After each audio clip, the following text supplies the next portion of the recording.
And as we're ready here, knowing that life is, God is, grace-filled. I know that I know this is so. And that means unity consciousness is a given as well.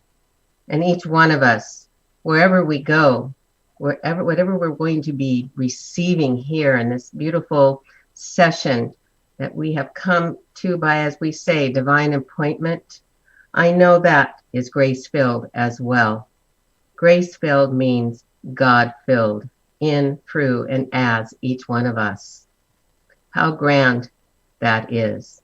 Knowing that everyone here, whatever part we are taking today in the giving and the receiving, it's the law of circulation working its magic, the true way of living life by principle.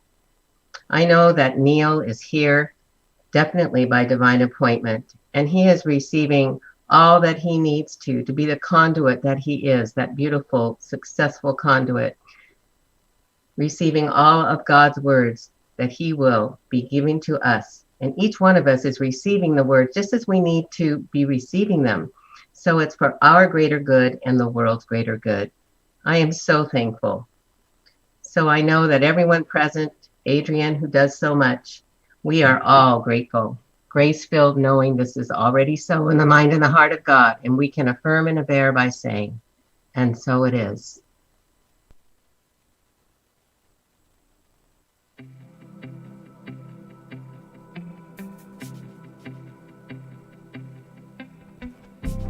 We believe in spiritual living.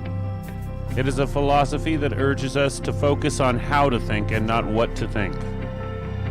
It invites us to practice this philosophy and apply it to our lives right now by living with principles. A relationship with God is a personal one. We believe that God is all that there is. Every person, place, or thing is not only an expression of God, but God itself. God is the absolute presence that not only creates, but is itself all things. All the love, peace, and beauty is in each of us as the presence of God right now. I know this of you too. You are just as divine because God is within you as well. Together we are all connected as one. Our faith allows us to apply our philosophy to our lives every day. As we live in love, we see love revealed and flowing through the world around us. We act as citizens of the spiritual community at all times. This is how we think.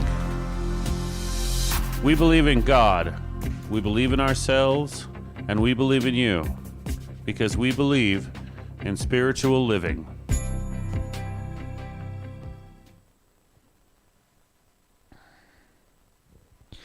Good morning. I am Neil Hayner. I am a practitioner and ministerial student. I realized I don't often introduce myself, so just in case anybody's here for the first time, my name is Neil, and I am filling in for the highly esteemed Reverend Liz as she continues her healing journey for the next couple of weeks. So I'm here to talk to you today about our monthly theme, which is stepping into the unknown. And our topic this week is winds of change.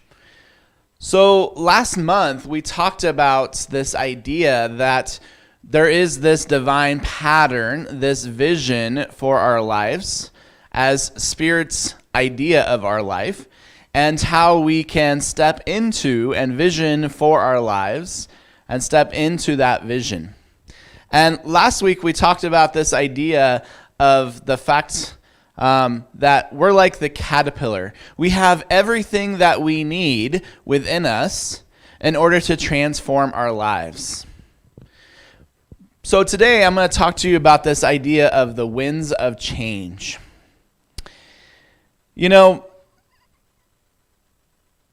when we step into that larger vision of our life, we have to be willing to embrace change. And if you think back to last week, and you think about that caterpillar, did you know that caterpillars have 16 legs? 16 legs.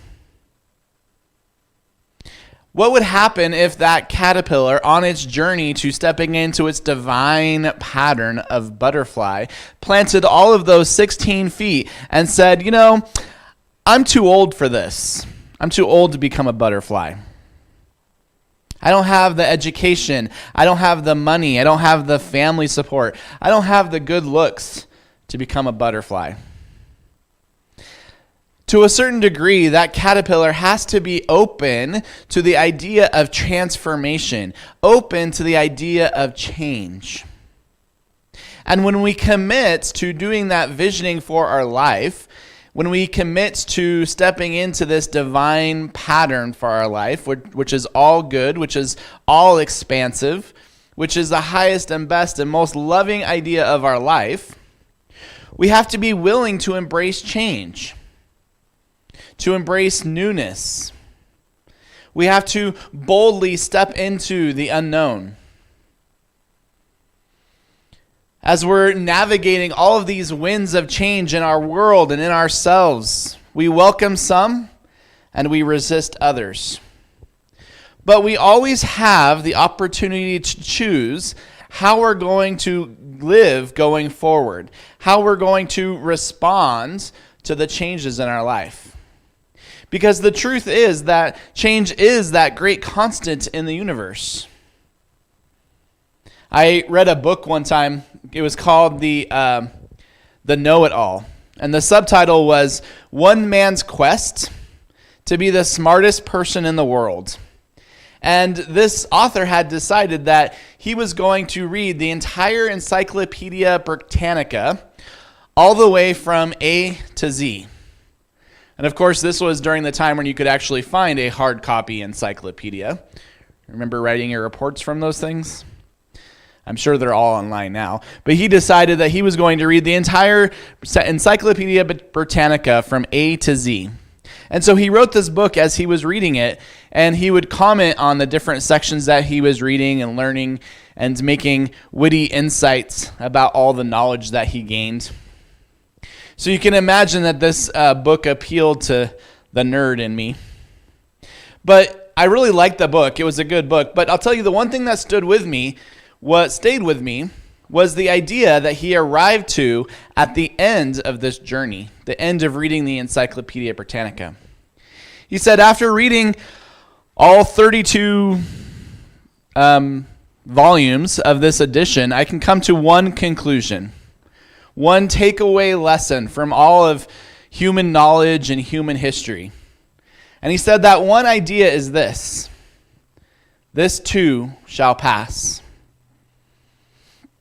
When we think about change in our lives, we have to start by accepting the idea of impermanence.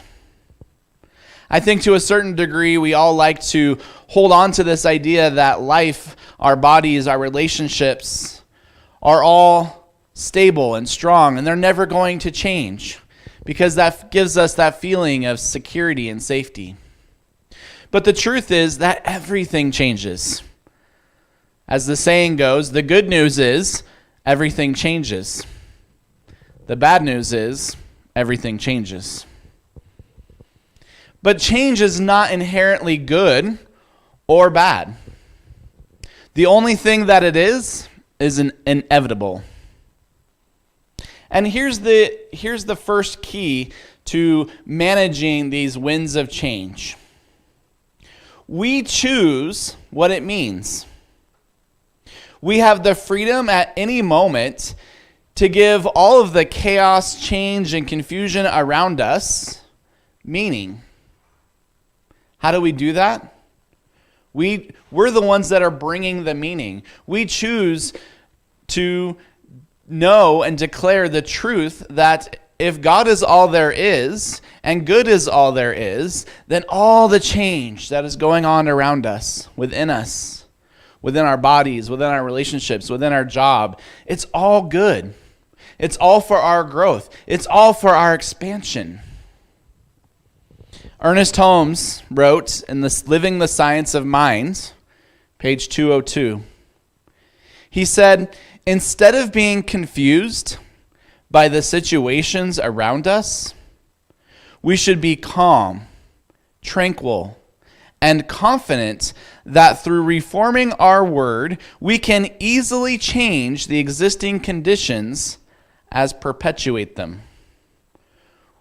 We can as easily change them as we can to continue them. We have that ability through the power of our intention, through the power of our word, through our affirmative prayer, through our spiritual practices. So think of a change that you recently encountered.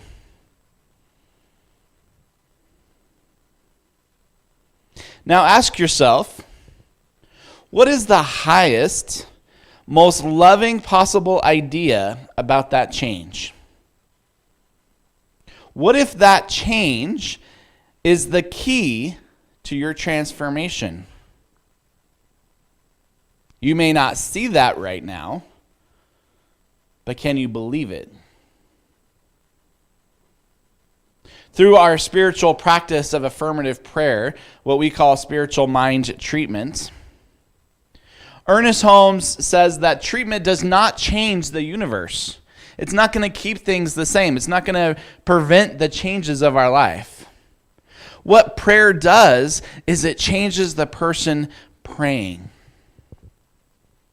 It opens up our perspective, opens up our consciousness to wider, higher, more loving, more whole ideas of life.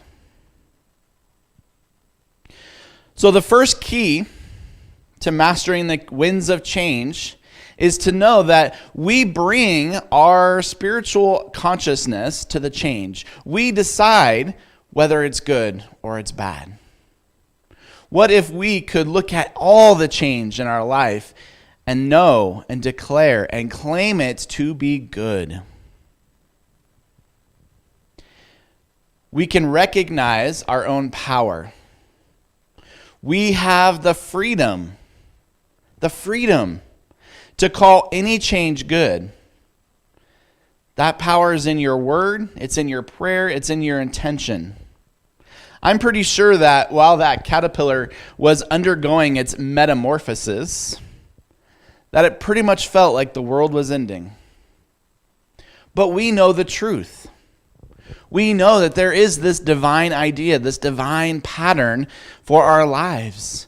And even when it looks like all the things around us are unstable and changing, we know, we declare, we know the truth that all of that change is for our good. It's for our transformation. Changing means that we're alive and growing. I'm pretty sure that despite what we say, I wish nothing in my life would change. That if nothing ever really truly changed, we'd all become pretty bored pretty quickly. Change is growth. It's expansion. It's spiraling up. In his book, Practical Application of the Science of Mind, Ernest Holmes said, there are going to be changes in our lives from hour to hour and day to day, and we cannot escape them. It is the nature of the universe. Let us accept change, make the most of it, and capitalize on it. The action of the law never changes, but the direction of the action is always up to us. Life can become a glorious adventure, increasingly filled with more of every good thing, as we gradually or suddenly came to change our pattern of thinking so that it embraces more of those good things. Changing the pattern of our thinking so that it embraces more of the good things of life. The second key to mastering these winds of changes is welcoming change. The Buddhist teacher Pema Chodron always said that it's not the change that causes us suffering, it's our resistance to that change. It's not the change that causes us suffering, it's our resistance to change. I was reading a Buddhist text article in a Buddhist magazine one time, and the author was talking about how when he first came to Tibetan Buddhism, he observed how important the act of bowing was and how foreign that is to our culture. And so he told this story. He said, a teacher was asked, "What is the secret to your happiness and equanimity?" She answered, "A wholehearted, unrestricted cooperation with the unavoidable." I love that line. A wholehearted, unrestricted cooperation with the unavoidable. He goes on to say, this is the secret and the essence of a bow. It is the heart of mindfulness and compassion. To bow is to no longer hold ourselves apart from the unpredictable nature of our lives. It is to cultivate a heart that can unconditionally welcome all things. A heart that can unconditionally welcome all things. We bow to what is, to all of life. By liberating our minds from ideas of better than, worse than, or the same as, we liberate ourselves from all views of self and other. The bow is a way to end the suffering, a way to the awakened heart. A wholehearted, unrestricted cooperation with the unavoidable. Doesn't that sound lovely? Thomas Keating, who is a Catholic monk and mystic, wrote something similar. He wrote something called the welcoming prayer, which is used in the Catholic spiritual tradition of centering prayer. It goes like this. Welcome, welcome, welcome. I welcome everything that comes to me today because I know it's for my healing. I welcome all thoughts, feelings, emotions, persons, situations, and conditions. I let go of my desire for power and control. I let go of my desire for affection, esteem, approval, and pleasure. I let go of my desire for survival and security. I let go of my desire to change any situation, condition, person, or myself. I am open to the love and presence of God and God's action within. To the degree that you allow yourself to become less resistant to the upsets in life, we can embrace the opportunities and move in a new direction. You have a choice to stay in the comfortable, the order that you know, or take a step into chaos and disorder, opening yourself up to release all the blockages and make the choices to create a life that works for everyone. As you consciously poise yourself in the realization that you live in pure spirit, new power will be born within you. You will find yourself renewed by the divine life, led by the divine intelligence, and guarded by divine love. So the first key of mastering these winds of change is recognizing and using the power of our word and our attention to know that every change is good. Knowing that the divine intelligence and pattern of the universe must be for you. The second key is to develop a welcoming state of mind, a friendly cooperation with the changes in our life. The third key is gratitude. Even throughout this whole pandemic, especially last summer, there were times in my life, I don't know about you, but there were times in my life where even doing treatment, even doing prayer, even meditating was challenging. And I realized something really important. When all of those things didn't work for me, what did work was gratitude. Simply sitting down and being grateful for everything that had brought me to that point in life, for all the people who had joined me on that journey, for all the good things in my life. When I was feeling so anxious and stressed that I couldn't even pray, what I could do was be grateful. And the speaker at the beginning of our service this morning was talking about this universal idea of gratitude. That no matter what situation we're in, what change we're in the middle of, we can always find something to be grateful for. Gratitude shifts our energy. It uplevels our consciousness. It increases our vibrational energy. In the midst of any change, if we can find something to be grateful for, we're already shifting that consciousness away from being victims of circumstance. Another way to shift our energy through change is curiosity. If you're anything like me, you're thinking, oh, but Neil, you don't know the changes that I'm going through. You don't know the challenges and the mountains that I'm facing in my life. How can I call this change good? How can I be grateful for it?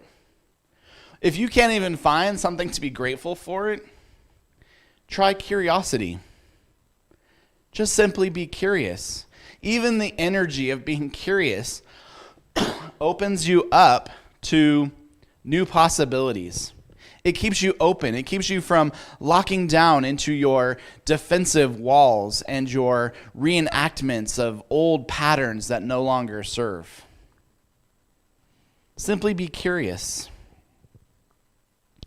I wonder, how is this going to work out for my good? As you're going through any circumstance, any situation, simply be curious. I wonder how this is going to work for my good. I wonder what good is coming to me through this experience. Can you feel the energy shift of that consciousness? Of simply being open and available and curious to know how the good is going to show up.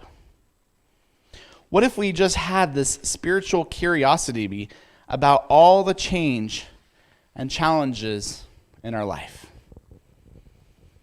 I know that we all face winds of change, whether that be in our bodies, in our jobs, in our relationships, in the world, in our organizations, in our community. But when we embrace our power, when we welcome change instead of resisting it, when we find the place and space to be grateful and curious, then all the good that there is can unfold for us.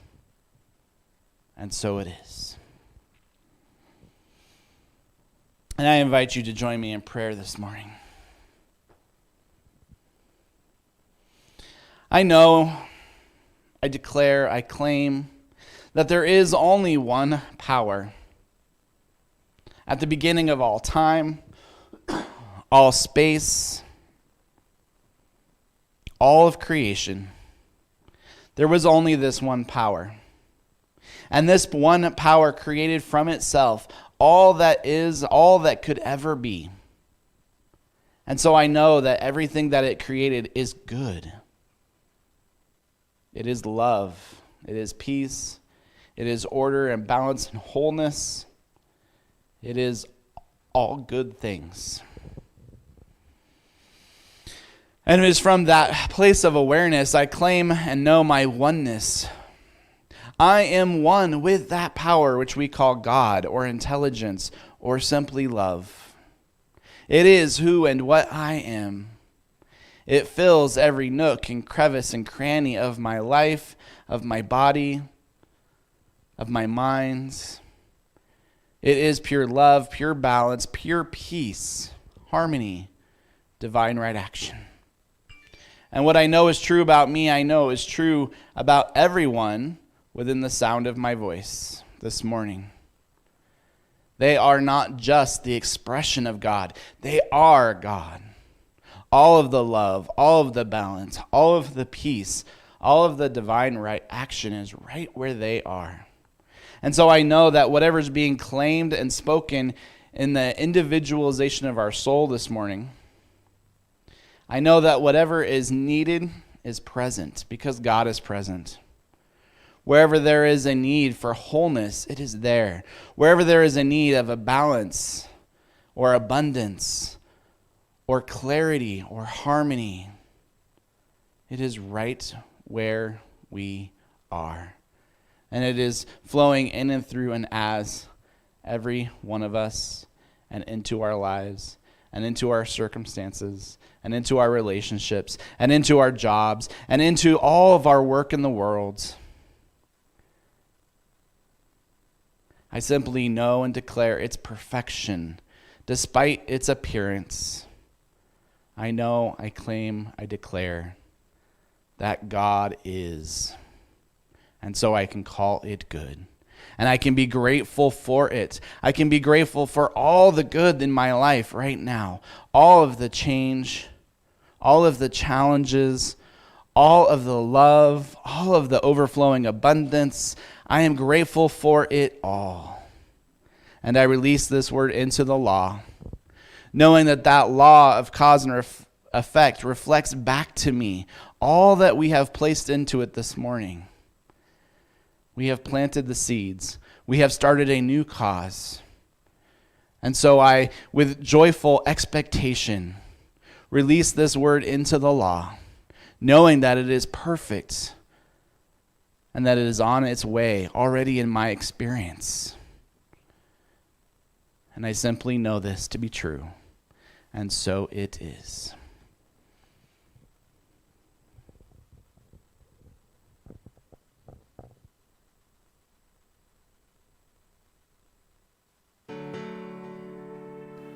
Thank you for participating in our service.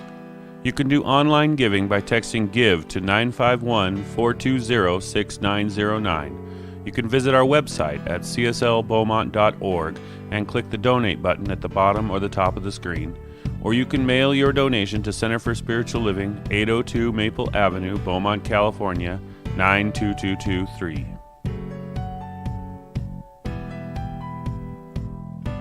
If you enjoyed this service and are watching on YouTube or Facebook, please like and share this video and add a comment on it. If you haven't already on YouTube, please subscribe to our channel and hit the little notification bell to be updated when we post new content. For those on Zoom, visit our Facebook page to comment and share to help spread this message.